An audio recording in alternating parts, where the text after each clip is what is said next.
అది కాంగ్రెస్ నిర్ణయమా, రేవంత్ నిర్ణయమా? తెలంగాణలో కొత్తగా రాష్ట్ర ప్రభుత్వ చిహ్నం, రాష్ట్ర ప్రభుత్వ గీతం నిర్ణయాలు ప్రకంపనలు రేపుతున్నాయి.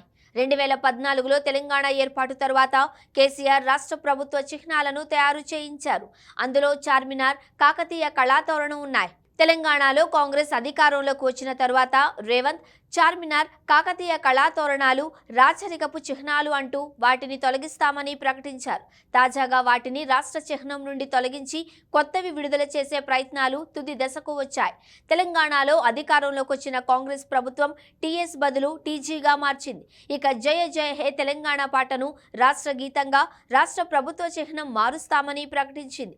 అయితే జయ జయ హే తెలంగాణ పాటకు కీరవాణి సంగీతం అందించడం వివాదానికి దారితీసింది. అయితే అది కవి అందశ్రీ నిర్ణయమని, తనకు సంబంధం లేదు అని రేవంత్ తేల్చేశారు. ఇవన్నీ పక్కన పెడితే గత 10 ఏళ్లలో రాష్ట్ర ప్రభుత్వ చిహ్నం గురించి ప్రజా బాహుళ్యంలో ఎక్కడా వ్యతిరేకత గాని, సమీక్ష గాని జరగలేదు. కాంగ్రెస్ పార్టీ వీటి పట్ల వ్యతిరేకత గాని, మార్పులు చేర్పులు సూచించడం గాని 10 ఏళ్ల చరిత్రలో ఎన్నడూ చేయలేదు.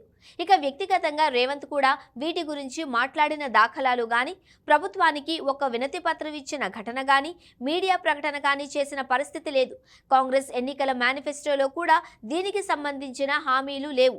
ఈ నేపథ్యంలో హఠాత్తుగా వీటిని ముందేసుకోవడం వెనుక కారణం ఏంటన్న ప్రశ్నలు వెంటాడుతున్నాయి.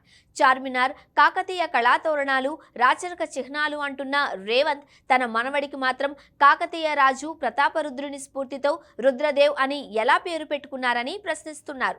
మొత్తానికి ఈ నిర్ణయాలు కాంగ్రెస్కు మేలు చేస్తాయా, నష్టం చేస్తాయా అన్న చర్చ మొదలైంది.